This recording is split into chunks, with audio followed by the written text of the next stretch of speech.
राम राम भाइयों, मेरा नाम अनिल सोलंकी है। मेरे यूट्यूब मंच लाउड जाट वॉइस में आप सबका स्वागत है। दोस्तों, आज के वीडियो में बात करेंगे भारतीय जनता पार्टी के सफीदों से विधायक राम कुमार गौतम के द्वारा दिए हुए एक बयान की। दोस्तों, राम कुमार गौतम एक ऐसा फोड़ा है जिसमें से रह के मवाद रिश्ता रहता है। अभी ज़्यादा पुरानी बात नहीं है, 6 महीने पहले राम कुमार गौतम ने जाटों को कुत्ता बोला था और नायब सिंह सैनी को जाटों का लागदार बोला था। खैर, वो जो बयान दिया था उसके जख्म अभी पूरी तरीके से भरे भी नहीं थे। अभी और एक नीच और गिरा हुआ बयान दिया है। चौधरी ओम प्रकाश चौटाला के बारे में ये बोला है। वो ओम प्रकाश चौटाला जो अपना बचाव करने के लिए इस धरती पर मौजूद नहीं है, उसके बारे में ये बोला है कि ओम प्रकाश चौटाला ये कहता था कि मैं भाजपा और ब्राह्मण समाज का पूरी तरीके से हरियाणा से खात्मा कर दूंगा। और इसके लिए उन्होंने ये बात कही है कि बीजेपी का हरियाणा में जब ओम प्रकाश चौटाला मुख्यमंत्री बने 2000 से लेकर 2005 के बीच में, तो उन्होंने किसी भी ब्राह्मण को चीफ सेक्रेटरी और प्रिंसिपल सेक्रेटरी नहीं बनाया। तो इसी बयान की आज के वीडियो में मैं विवेचना करूंगा और आपको तथ्यों के साथ समझाऊंगा कि चौधरी ओम प्रकाश चौटाला ब्राह्मण जाति का कितना सम्मान करते थे और ब्राह्मण जाति को वो कितना प्यार करते थे।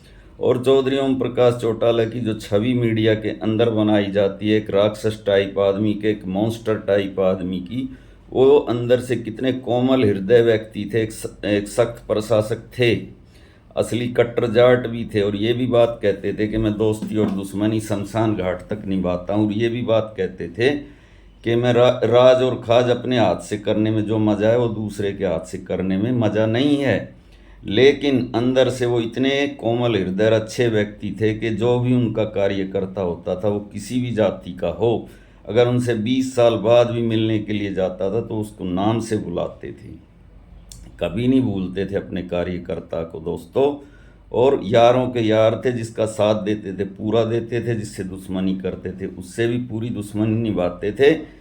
और ओम प्रकाश चौटाला साहब के घर में जो भी आदमी उनसे मिलने गया, कभी भी बगैर खाना खाए वो उसको घर से आने नहीं देते थे दोस्तों। और एक बार तो कहते हैं जब वो मेदांता हॉस्पिटल में बहुत बीमार थे, उनका एक ब्राह्मण कार्यकर्ता उनसे मिलने के लिए गया और उसने उनके पाँव पे हाथ लगा दिया। उन्होंने ये कहा था कि मैं ब्राह्मण देवता और औरत से कभी पैर नहीं छुआता, भाई आज के बाद मेरे पैर को हाथ मत लगाना। अब दोस्तों, मैं आपको बताता हूं कि आज के जो चीफ जस्टिस ऑफ इंडिया है पंडित सूर्यकांत शर्मा, जो कि हरियाणा के ही रहने वाले हैं, जब चौधरी ओम प्रकाश चौटाला साल 2000 में मुख्यमंत्री बने थे तो उन्होंने सूर्यकांत शर्मा जी को एडवोकेट जनरल बनाया था। 7 जुलाई 2000 को ओम प्रकाश चौटाला जी ने हरियाणा सरकार का एडवोकेट जनरल, उनको महाधिवक्ता नियुक्त किया था। ये उनके कैरियर की शुरुआत थी और बाद में वो तरक्की होते होते आज देश के मुख्य न्यायाधीश के पद तक भी गए।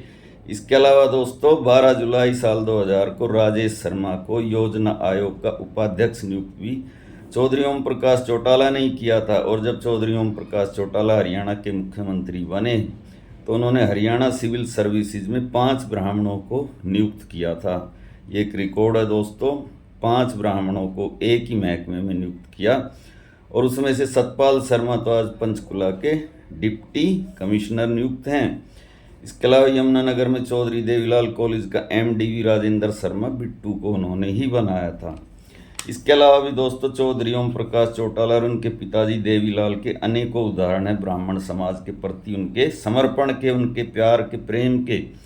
दोस्तों, 1977 में जब चौधरी देवीलाल पहली बार मुख्यमंत्री बने तो उन्होंने सुषमा स्वराज को केवल 25 साल की उम्र में श्रम और रोजगार मंत्री बनाया। दोबारा मुख्यमंत्री बने 1987 में तो सुषमा स्वराज को उन्होंने दोबारा फिर शिक्षा मंत्री बनाया दोस्तों। रामविलास शर्मा को 1987 में चौधरी देवीलाल ने लोक स्वास्थ्य मंत्री बनाया था। इसके अलावा दोस्तों, उन्होंने OBC समाज से आने वाले रणबीर गंगवा और राम कुमार कश्यप को राज्यसभा तक भी भिजवाया था। और इसके अलावा जो रामचंद्र जांगड़ा है दोस्तों, उस रामचंद्र जांगड़ा को भी चौधरी देवीलाल ने सफीदों से विधानसभा का टिकट दिया था। और राजकुमार सैनी को भी ओम प्रकाश चौटाला ने अपनी सरकार में मंत्री बनाया था। बाद में यही लोग जाट समाज को अब गालियाँ बकते हैं तो इसका कुछ भी इलाज नहीं है। और राव नरवीर को केवल 25 साल की उम्र में दोस्तों हरियाणा का गृह मंत्री बनाने वाले भी चौधरी देवीलाल थे। तो चौटाला परिवार ने सब जातियों को बराबर की नज़र से देखा, लेकिन उन पर यह आरोप लगाना कि वो खाली जाटों की राजनीति करते थे बहुत ही निहायत ही घटिया और गिरी हुई बात है दोस्तों। चौधरी ओम प्रकाश चौटाला के बारे में और भी बहुत सारे किस्से हैं और भी बहुत सारी बातें हैं दोस्तों जो बताई जा सकती हैं, लेकिन मैं बात को लंबी खींचने का आदी नहीं हूँ। बात जितनी छोटी हो, जितनी आसानी से लोगों की समझ में आए, उतनी ही बढ़िया होती है दोस्तों। ये जो राम कुमार गौतम है, ये 2005 तक एमएलए था। उसके बाद में इसकी पार्टी भारतीय जनता पार्टी ने भी टिकट नहीं दिया था। और दोस्तों इसकी तो क्या औकात है। रामविलास शर्मा इतना बड़ा कद्दावर नेता था, जिला महेंद्रगढ़ हरियाणा का, और भारतीय जनता पार्टी की जड़ें जमाने वाला हरियाणा में था, फाउंडर मेंबर था। 1977 में दोस्तों जेल के अंदर कहते हैं उसको इतनी यातनाएं दी गई, उसके नाखून तक प्लास से खींच लिए थे। लेकिन उसी रामविलास शर्मा का टिकट तक भी भारतीय जनता पार्टी ने काट दिया, राज उसको बिल्कुल ख़त्म कर दिया, जीरो से भी बढ़ के जीरो। और ये करने वाले व्यक्ति का नाम मनोहर लाल खट्टर था। लेकिन फिर भी ब्राह्मण समाज आंख मूंद कर भाजपा को वोट देता है, उसको अपने नेताओं की बिल्कुल भी कदर नहीं है। और ये जो आदमी है राम कुमार गौतम, इसकी राजनीति को जिंदा करने वाले व्यक्ति का नाम दुष्यंत चौटाला है। अगर 2019 में दुष्यंत इसको टिकट नहीं देता तो इसको कोई भी नहीं जानता था। चौटाला परिवार ने इसको विधायक बनाया और आज इसके निशाने पर वही चौटाला परिवार है दोस्तों। कहते ना, थके पराक्रम शेर के तो हिरणी करे वास। जब शेर बूढ़ा हो जाता है तो उसके ऊपर दोस्तों हिरणी भी कूद जाती है। लेकिन आज तो बूढ़े शेर इस दुनिया में रहे ही नहीं, ना ओम प्रकाश चौटाला है ना देवीलाल है। मरने के बाद उनको कोई कुछ भी कहता रहे। और आज उनकी पार्टी भी बहुत कमज़ोर है, और उसका कारण भी खुद परिवार के ही लोग हैं। दुष्यंत चौटाला ने पार्टी को तोड़ के कमज़ोर कर दिया।